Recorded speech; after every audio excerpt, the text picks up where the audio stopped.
It's the Locked On Podcast Network, your team every day. This episode is brought to you by HP. Whenever you do your best thinking, the HP Spectre X360 is ready when inspiration strikes. With power save for battery life and focus mode to multitask, you can do your best thinking whenever and wherever it happens. The HP Spectre X360 2-in-1 convertible PC with Windows 10 saves battery life for whenever an idea hits you. HP Spectre X360, a more thoughtful laptop. You are Locked On Padres, your daily San Diego Padres podcast. Part of the Locked On Podcast Network, your team every day.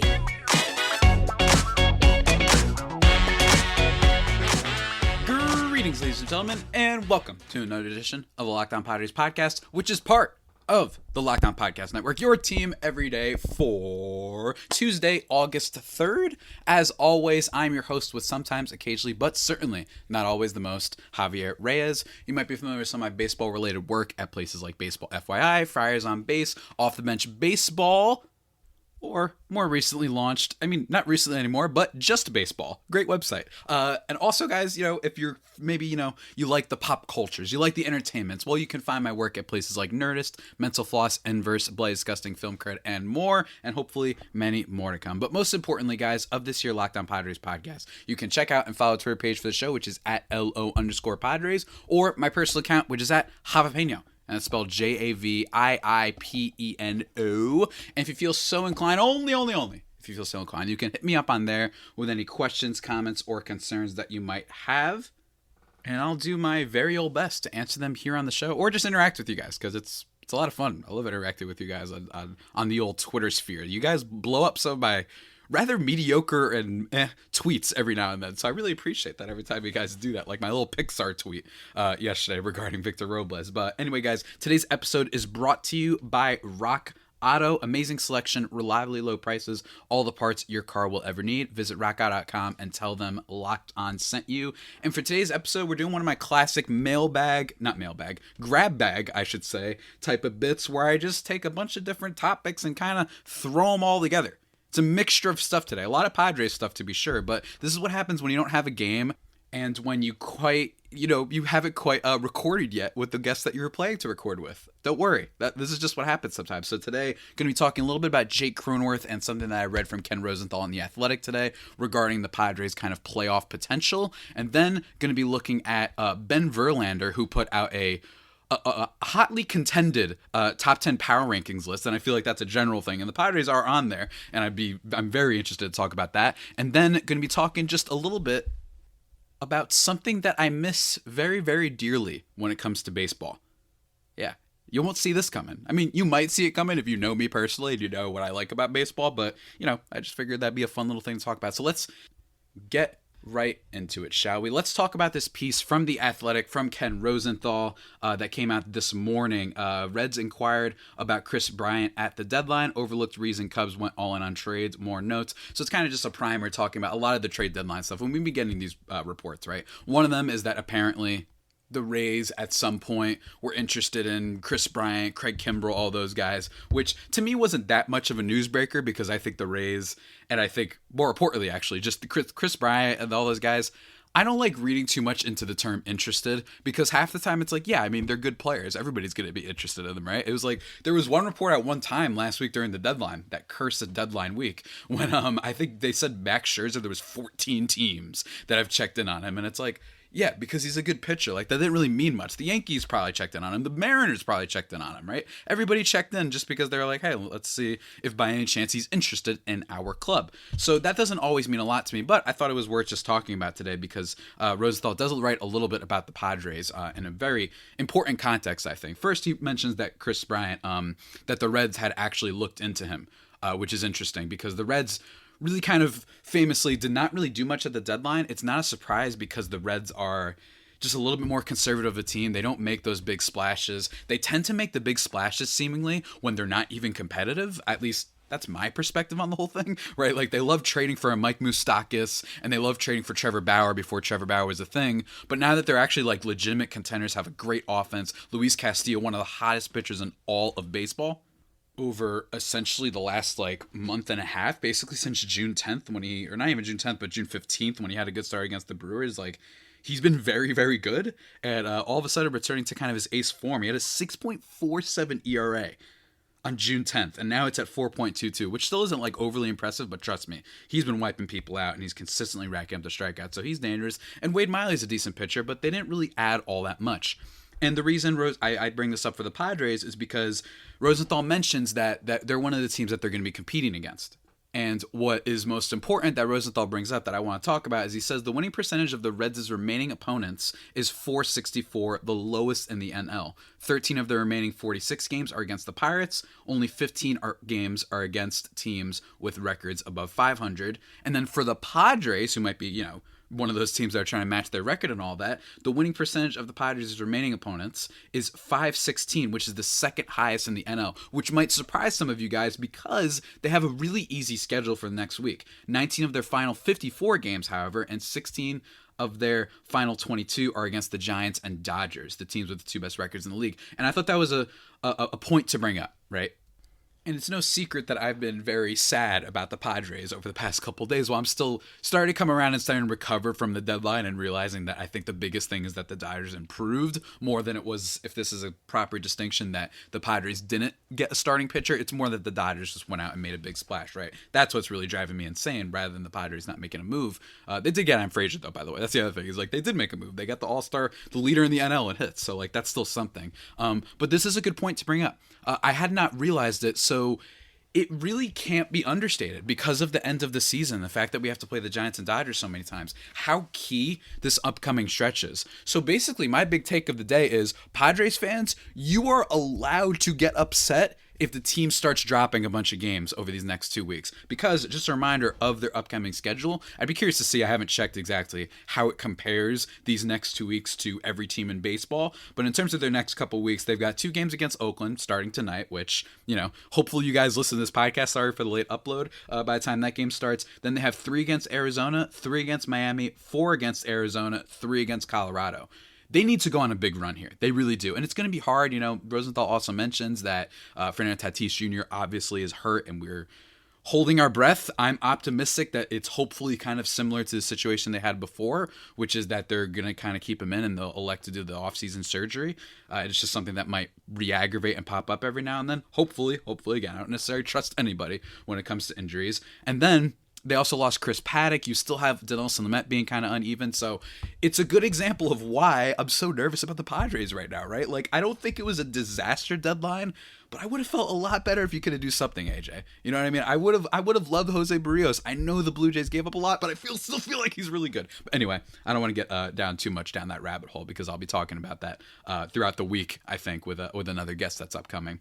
But yeah, really important next few weeks. Rosenthal also mentions that Cronenworth is probably going to get some starts at shortstop, which he was kind of what was his position originally coming out of college and all that, which is really funny at Michigan. Like, it's just funny that we kind of forgot that was his original position. We also kind of forgot that he also was a pitcher who threw like a 95-mile-an-hour fastball. So it was like, Cronenworth, if not for being the super stud of a hitter that he is, might have been the shortstop for the Padres. But most important is they have Tatis, so that's why he's not playing it. So very curious to see how that goes. I'm also very curious to see how many starts Hassan Kim gets, who is like a Padres favorite, hasn't necessarily produced at the dish this year. And I'm also a little not worried, but like it should be pulled up that his pull ball percentage is at 49.4 and 50% is usually considered egregiously high. So don't get me wrong, it's resulting in hits, but it is something that I'm worried about. It's probably him still adjusting, and he's figuring out right now that he's really good at pulling the ball. So he's just saying, screw it, like let me just do that for now. So again,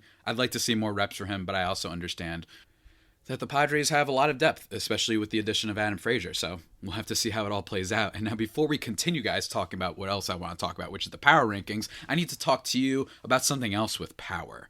All right. Do you love to order fish when you go out to eat, but never make it for yourself at home? Cooking restaurant quality dishes at home starts with high quality seafood and simple techniques from the very powerful and wild Alaskan Seafood. They bring high quality, sustainably sourced wild caught seafood right to your door. It's how nature intended it to be, always wild, never farmed or modified, and it contains no antibiotics. You can adjust, pause, or cancel your membership anytime, and they offer 100% satisfaction guaranteed or your money back. Get your nutrition from nature with Wild Alaskan Company. And right now, that's right, right now, you can get $15 off your first box of premium seafood when you visit wildalaskancompany.com/MLB. That's wildalaskancompany.com/MLB for $15 off your first order.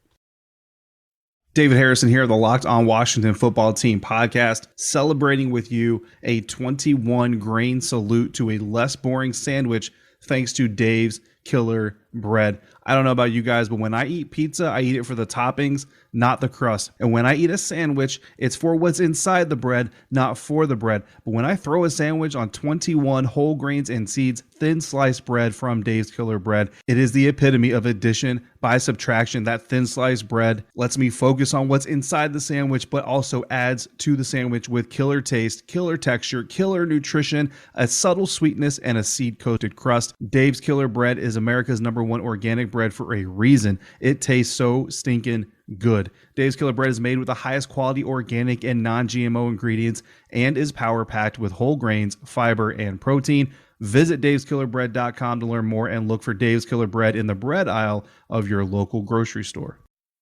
All right, guys, and now we are back talking about all sorts of stuff. And, a special power rankings came out yesterday that I wanted to talk about. A very, very special power rankings. It was from Ben Verlander over at Fox Sports, and I don't know a lot about Ben Verlander, to be honest with you. I know that if you guys are curious and you guys do like Ben Verlander over at Locked On Astros, go check out that podcast. They recently had him on. They've had him on a couple times, but he gave like his picks for the MLB power rankings, and I thought it was a curious list, and it started getting a lot of quote tweets on Twitter. Tweets on Twitter, so I felt like it was worth talking about because it also has to do with the Padres. So here we go, guys. He puts the San Francisco Giants at number 1, Houston Astros at 2, LA Dodgers at 3, Tampa Bay Rays at 4, Milwaukee Brewers at 5, Red Sox at 6, Padres at 7, Yankees at 8, Blue Jays at 9, and Athletics at 10. So I want to talk about this. Do I think the Padres are properly rated?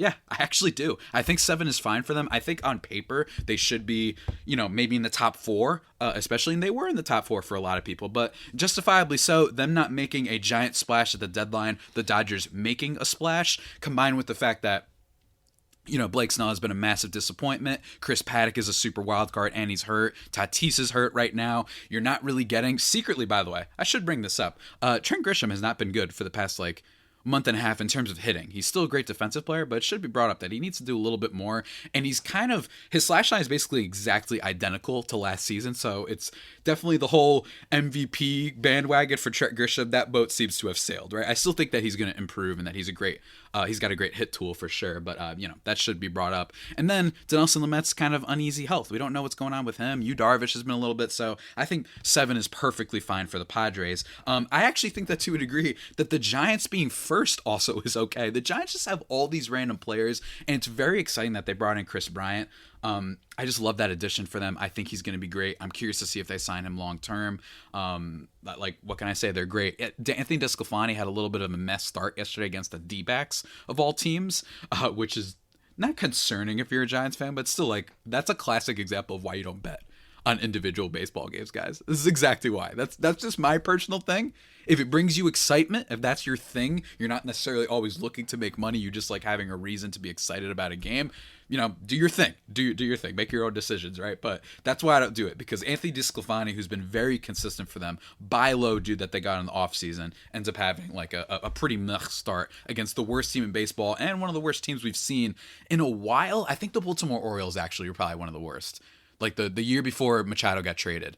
I should say, or the year that Manny Machado got traded. Was it the year he got traded or didn't get traded? I forgot, but it was also the year that they put Machado at short and he was making a ton of errors. He was kind of having a LeBron season where he was doing everything offensively but not doing anything defensively, at least during the regular season. I'm serious. LeBron has had a couple years, guys, where he's kind of coasted through the regular season. Don't get me wrong, his prerogative. We all know that. He should be able to coast that defense all he wants as far as I'm care, in order to save up himself for the playoffs, but that's just a thing to be brought up.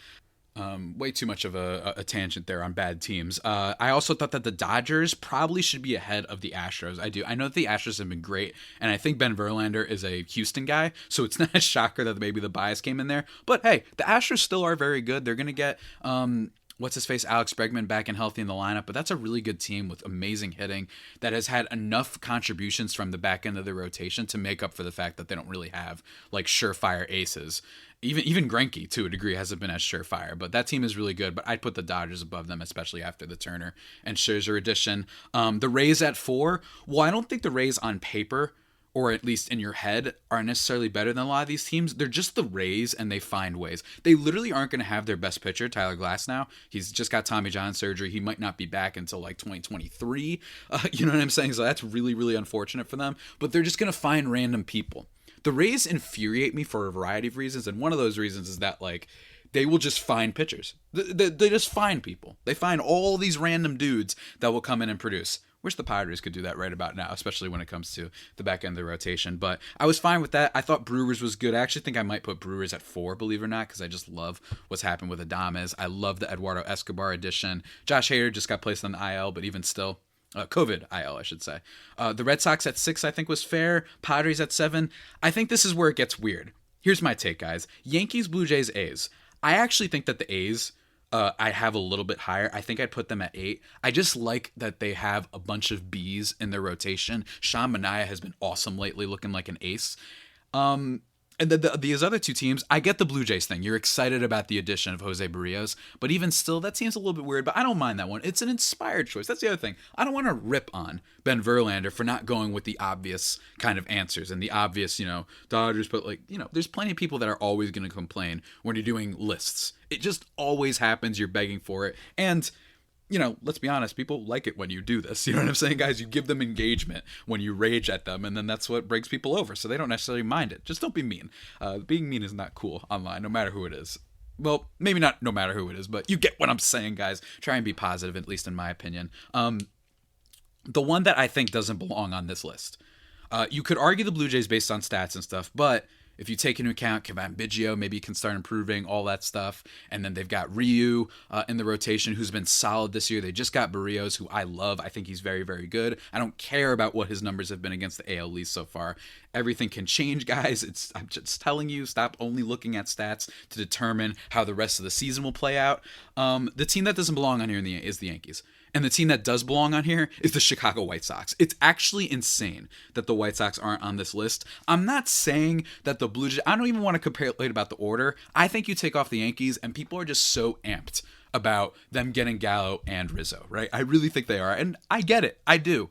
But you got to make a decision between the Blue Jays and the Yankees. The Yankees have multiple liability guys in that offense with LeMahieu and Gleyber Torres, who just has no power anymore. After hitting 38 bombs, his slugging percentage is like 210. It's not literally 210, but it's just been terrible. So I think you got to take the Yankees off there. Garrett Cole has been very, very good this season for sure, but he's not looking like a Jacob deGrom S tier right now, which granted, nobody's like deGrom, but he's been having those games where you're like, man, you wish he could come in there and just be a little bit more lights out every now and then. I still think he'll be fine, but still, they've got a bunch of injuries, and I think maybe the Andrew Heaney signing, while I like that they took a flyer on him, I'm just saying, we've seen a lot of them, and we should be careful not to...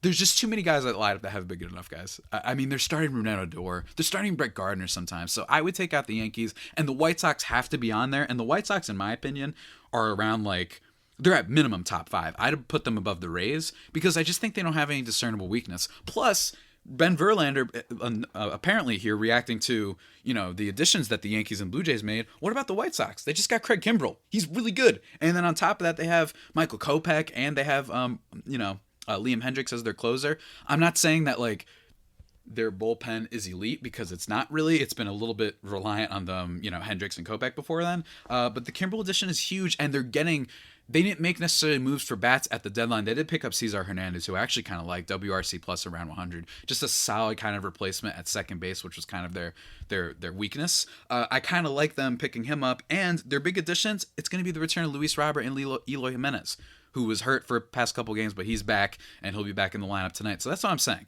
I'm saying the White Sox should be up there. Rodon, Lynn, Giolito, even guys like Dylan Cease and Dallas Keuchel I kind of like too. That team's just so complete from top to bottom that I don't understand how you can miss them. I don't mind where the Padres were ranked on here. I think you could actually argue that the Padres should be lower. I really do, because of the injuries and some of the bad trends for them. I actually think you could argue that, but I think 7 is very respectable, given that on paper you should expect that Trent Grisham's going to start getting better, that when hopefully Tatis comes back and maybe Blake Snell starts to improve. I get that. It's a little bit more of a opinion thing. Let's not roast him for that. But not having the White Sox on here, genuinely just astounding, in my opinion anyway. And I'd love for you guys to let me know what you think. Let me know what you think about this list. Respond to me on Twitter, all that stuff. I love answering your DMs about this power rankings from Ben Verlander. And now with that all said, guys, let's kind of transition into the next topic. But actually, no, hold on. Hold your horses, everybody. Before we get into the next topic, I need to talk to you about Bet Online, the fastest and easiest way to bet on all of your sports action. Baseball season is obviously in full swing. Trade deadline's over. We're back into the second half. It's going to get crazy. And you can not only keep up to date with that, but all the news, odds, and info for all your sporting needs, including the NBA, NHL, all your UFC, MMA action. NBA futures are going to be starting to kick up with all the free agency stuff. It's really cool. Before the next pitch, head over to Bet Online on your laptop or mobile device and check out all the great sporting news, sign-up bonuses, and contest information. Don't sit on the sidelines anymore, as teams are getting into the game and prepping for the playoffs. Head to the website or use your mobile device to sign up today and receive your 50% welcome bonus on your first deposit. Remember to use that promo code LOCKEDON, guys. Bet Online, your online sportsbook experts. And now, let's shift gears just a little bit, guys, and talk about Rock Auto. That's right. With the ever-increasing numbers of makes and models, it's now impossible for your local chain or auto parts store to stock all the parts you need. Why endure often pointless questions, the Odysseys and an LX or EX, all these confusing things if you're not a big car guy? Well, RockAuto.com, it's available at home, on your computer, and in your pocket. Save time and money when using Rock Auto, guys. Why choose to spend up to 30, 50, 100% more for the same parts from a chain store or car dealership? It's a family business. They've been serving auto parts customers online for 20 years, and they're reliably low prices. A fuel pump, a Honda Odyssey fuel pump is $353 from chain stores, only $216 from Rock Auto. It's quite the discount. I love it. I love it. I love it. Go explore their easy-to-use website today to find the solution to your auto part needs. Go to rockauto.com right now, guys, and see all the parts available for your car or truck. Right, Locked On in their How'd You Hear About Us box, so they know we sent you. Amazing selection, reliable low prices, all the parts your car will ever need. rockauto.com. And now, guys, almost at the end of today's show, I want to share a little bit of some thoughts about a couple things before we wrap things up. I hope you've enjoyed this episode. I kind of like when I'm forced to not just do game recap. I have to admit, it's really fun. I don't know. It lets me flex my creative muscles. Again, sorry about it coming out a little bit later in the day. But anyway, let's talk about a take I have and something that I miss. And I started thinking about it because the Olympics are on. The Olympics have been pretty cool. I actually have some friends that are a little bit more connected to the games and all that stuff that we all have to get into. I don't want to flex on everybody, but it's been really fun watching them. And I know some people don't necessarily care about the particular events, but my thing is, like, you basically how like March Madness, you basically just get basketball nonstop for a while. That's kind of how I view the Olympics. You're just getting, bottom line is, competitions, sport, for basically, like, what is it, like 3 weeks straight? Like, every day you're just getting different things. Cycling and beach volleyball, which I think is a little bit underrated every now and then. I hate playing volleyball on the beach. It's awful. I hate the beach. I don't know if you guys knew this. I hate it. It's one of my all-time takes. I think summer's overrated, but I also despise the beach. Like, you could not pay me to go to the beach. I mean, you could if you gave me a certain amount of money, but in general, I hate the beach. Like, the only thing I want to do on the beach these days, if I ever was forced to go there, I would sit there, read a book, or drink a ton of brewskis and just sit under an umbrella. I hate it. I hate the beach, ladies and gentlemen. But I do kind of like watching beach volleyball. But anyway, thinking about the Olympics and all that, I started thinking about how much I miss the World Baseball Classic.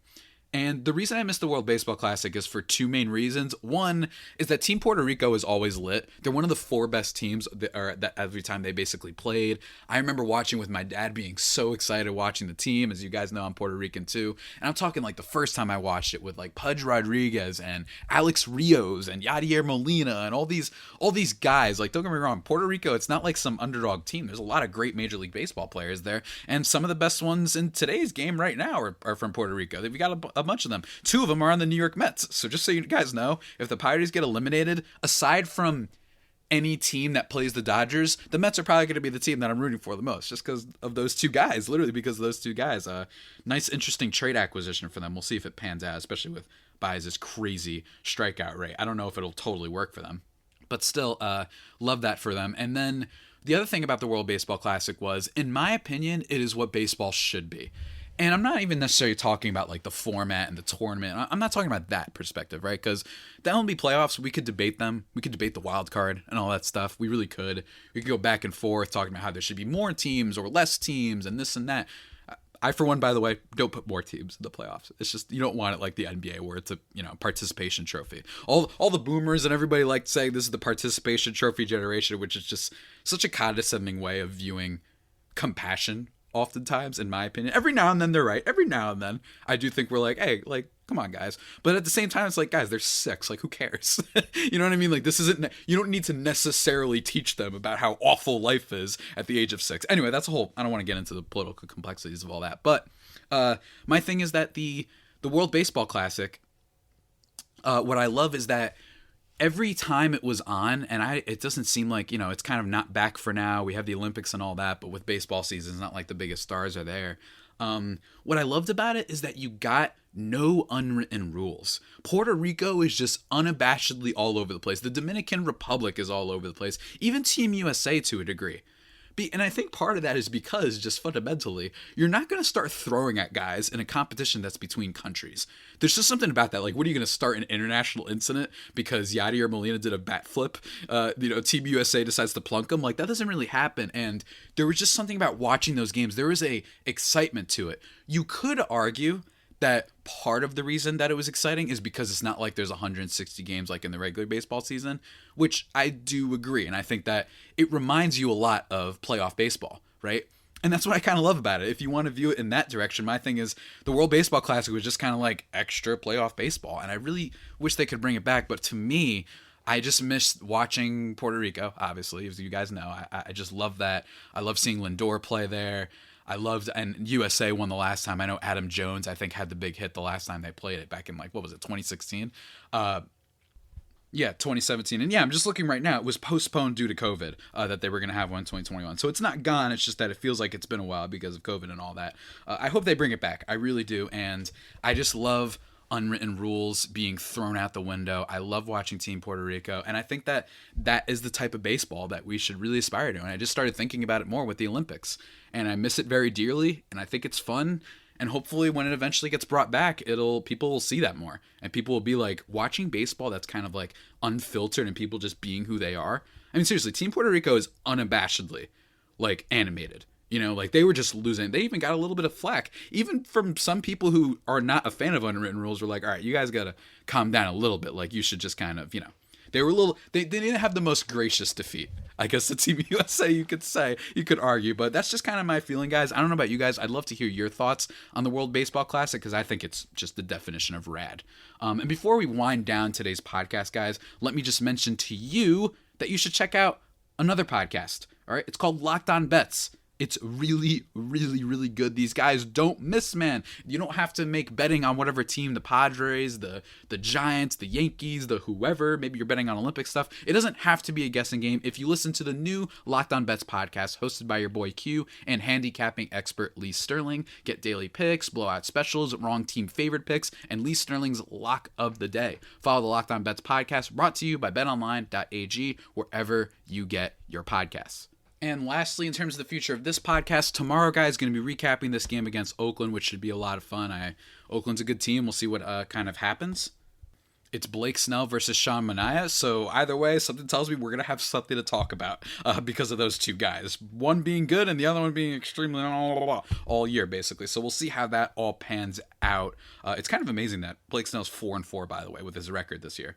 Just goes to show you our wins and losses don't matter for pitchers. And then tomorrow, also going to be talking with Ben Kaspick of Locked On Giants because his team, I think, made, aside from the Dodgers, a very interesting move with Chris Bryant. And we're going to just be giving our thoughts on the trade deadline. Ben is very smart. I always love talking to him. And I love an excuse to, have a crossover with anybody, especially Ben. So that should be a lot of fun. And I hope you guys are looking forward to it. And with all that being said, though, guys, that about does it for today's edition of the Locked On Padres podcast, the only pod that may be better than the Padres themselves. Subscribe to the podcast wherever you get your podcasts from: Stitcher, Spotify, Apple Podcasts, Google Podcasts, Himalaya, Overcast, wherever. That'd be greatly appreciated. And also, even more greatly appreciated if you sent me some 5-star reviews on the the Apple Podcast app. Apple is where you can send the reviews. Do that and actually start sending me some questions in there. Actually, go ahead. Send me some questions in there in a 5-star review, and I guarantee you I'll answer them on the show. We're going to start bringing back that trend slowly because I like getting my rating up. What can I say? I'm insufferable. But also, guys, follow the show or myself on Twitter. And until next time, stay safe and, of course, stay faithful. My Fire Faith, my homies. Take care. Let's go, Padres. Let's show them how it's done. Let's go, Padres. Let's have some baseball fun. This episode is brought to you by Spotify Green Room. Have you ever listened to a podcast like this one and you wanted to bring up your own point or just chat with other people that are listening at the same time? Well, let me tell you about Spotify Green Room. This is the first social audio platform made just for sports fans. The app is free to download, and once you're in, you can talk with us, other fans, athletes, insiders in real time about your favorite sport or team. Download the app, currently available on iOS devices. Create a profile, link your Twitter, join one of the groups for the latest league updates, and then you'll see us there. Spotify Green Room, changing the way we talk sports.